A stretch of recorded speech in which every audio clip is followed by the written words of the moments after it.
everybody, as promised, I'm going to do a cooking video for y'all tonight. I'm trying something new. It's a new type of bread that I heard about, where you take some of this and some of this and some of that and you mix it all together and make bread out of it. So I'm really hoping it's working, and I'm really hoping I'm not leaving anything out of the recipe. I don't think I am, unless I was supposed to add cheese. I may add some cheese just for good measure, you know, because I really can't remember. It says to use the coconut flour rather than the almond flour, and which is a good thing because my almond flour got turned into an ant farm. So apparently my almond flour has become a little ant farm here. How sad is this? So this is the great thing about living in Texas during the summer. Bugs everywhere. Ugh. So it's a good thing that it wants me to use this instead. This is the coconut flour I have right now. I am going to go buy some other coconut flour that is like extra fiber, and it's supposed to be better for you. But let's just take a look-sees at this one, because if you see here, now let me show y'all how to do this. It says 8 grams of carbohydrates, and you're like, whoa, Nelly, right? Because the serving size is only 2 tablespoons, right? So you're like, oh my gosh, I only get 8? I mean, I get 8 for only 2 tablespoons, that's it? No. You need to make sure that you are taking this number and subtracting it from this number, because that's your net carbs, and that's what you go based on. So this is not 8 grams of carbs per 2 tablespoons. This is actually going to be 2, right? Did I do my math right? 6, 7, 8, yes, I did, okay. 2 grams of carbs. So yeah, so you take your fiber and you subtract it from your carbs, and that's how you get your net carbs. Anyways, let's get right to this. They say you're supposed to grind these up like in a food processor, but I don't have one, so I'm going to put one in a bag and I'm going to smash them up. How does that sound? Okay, so here they are. I'm just going to smash them up the best I can. Oh, you like that crinkly sound? You get some good smashing action down in here. See, it's starting to turn into like, what you want this to be is like, almost like as fine as the powder.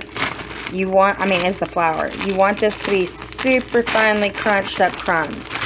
So you just keep doing this until you get to the consistency you want. Okay, so there are my pork rinds, all powdery. Now I'm going to add my egg. And since the coconut flour does have 2 grams of sugars, you still want to pay close attention to those measurements. So I'm going to add, I think 2 tablespoons is what I decided would be the best option. Or, I'm sorry, 4 tablespoons is what I decided would be the best option. But what we're going to do, because this is really my first time to do it, is I am going to put them in there. And yes, y'all are so proud of me, I'm sure, for using actual measuring spoons. Because if you watch my channel a lot, you know I don't use the measuring things very often. So let's just see what this is looking like first before I add too much flour. We want to make sure that it's a doughy consistency and not too powdery. I think that's actually good enough, to be honest. I think 2 tablespoons did it. So you want this to all be able to stick together and be like a dough, which that is exactly how it turned out.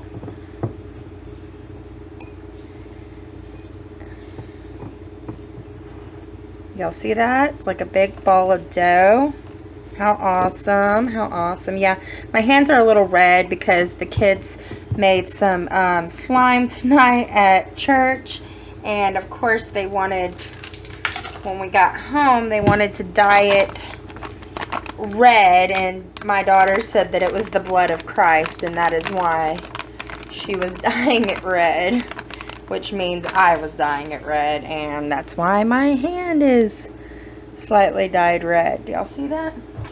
Okay, so here it is. This is your ball of dough. This is going to be your bread. Now, I got a little surprise because I'm not stopping there, guys. I'm going to make grilled cheese. Oh my gosh. Oh my gosh. If you know me, like in real life, and you know anything about my life, you know that grilled cheese is like my favorite ever meal. And so when I found this recipe for this grilled cheese, I was ecstatic. And so I'm going to share it with you guys. Okay, so I'm going to put my dough on my plate and I'm going to flatten it out as much as I can. And I kind of came up with this idea here that to use this old butter container as a cookie cutout, kind of, for my bread.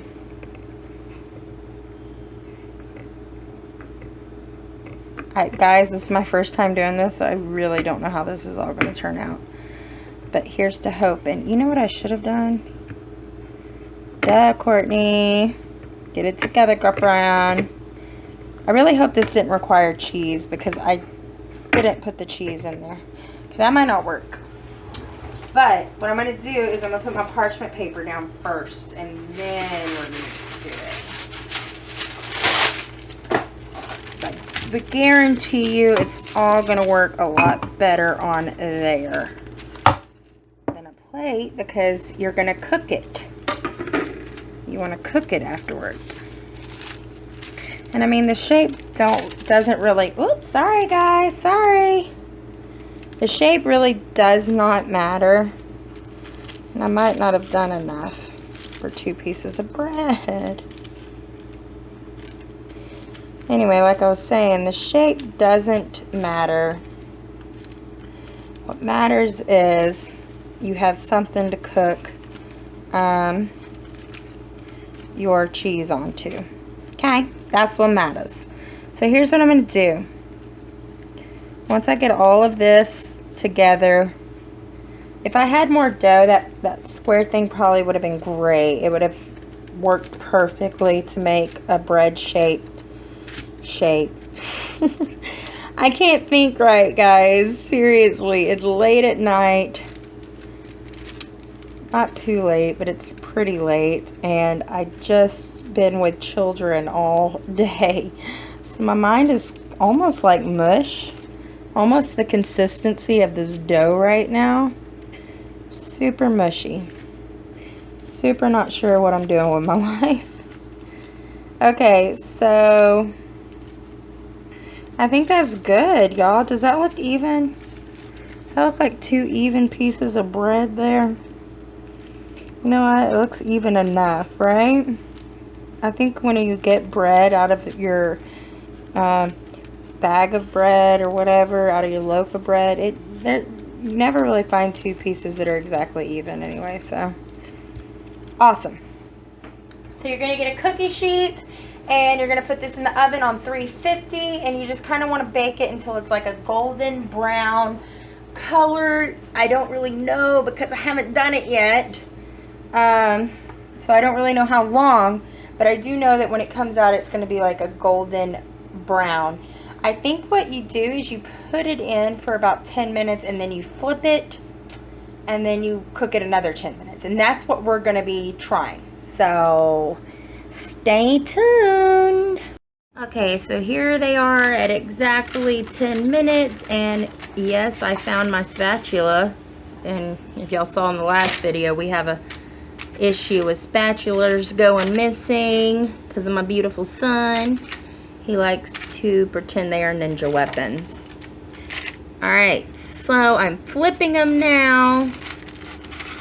And I'm hoping they all stay together. Guys, I really think I was supposed to use cheese in this. I will look the recipe up. It seems like I was supposed to use some kind of like feta cheese or something. I don't know. I don't care. I do what I want. That's probably why things don't always come out right. No. It don't seem that bad. I mean, it seems fine. So I'm going to let this cook another 10 minutes. There are a few straggly pieces that broke off, but honestly, that's probably because I didn't put it together well enough. I will look the recipe up and let y'all know whether or not I was supposed to use the cheese. I don't think I was. I really don't. But it seemed like maybe, I don't know, guys. I look at so many recipes because I try to find new things to eat. And I also try to find new things that y'all might like. And I kind of get the recipes confused. And maybe, you know, part of me is disorganization because I should be writing these recipes down, or at least looking at them before I start making a cook video for you guys. But I will look the recipe up and I will let y'all know if there was in fact supposed to be cheese in that. It doesn't seem like there would be because you're eating cheese in it, like a grilled cheese. So I don't know. But I will look and I will find out and I will let you guys know below. How's that sound? Sound good? Sound good? Sounds good to me. So here is what's happening in my kitchen. Don't make fun of my pan because, yeah, it is janky. Alright, y'all saw I was able to actually pick these pieces of bread up and just kind of, cha-cha-cha. It's hot, guys. It's very, very hot. I put a crap load of butter in there, and I really don't know if I was supposed to do that, but that's what I did. So, yeah. Here we are, and then I'm going to put the cheese on top like this. I'm going to let this fry up a little bit, and then I will show you the end results in a moment. But you put your cheese on top of this, on top of your 2 pieces of bread in the skillet, just like this, and I put some Kerrygold up in here. Because y'all know, Kerrygold's the truth. Here it is, guys. And yes, whenever I went to go cut it down the middle with my spatula, I probably should have used a knife because all my cheese came out this side. But that's okay. I'm just going to scoop it up and put it back in there. And then I'm going to eat it.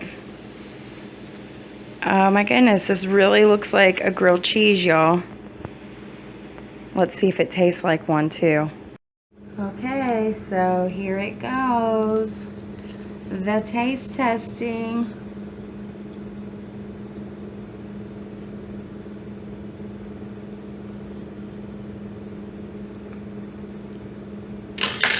Oh my soul. Words can't even explain how happy I am to taste this taste again. Oh my goodness, y'all.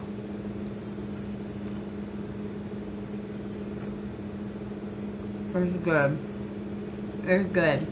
I don't know if I'm just extremely hungry, but that is good. Give it a try.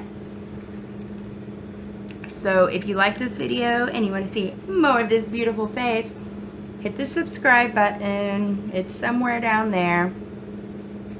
And if you're already subscribed, hit that little bell and you will get a notification every single time I post a new video. Isn't that awesome? Bye!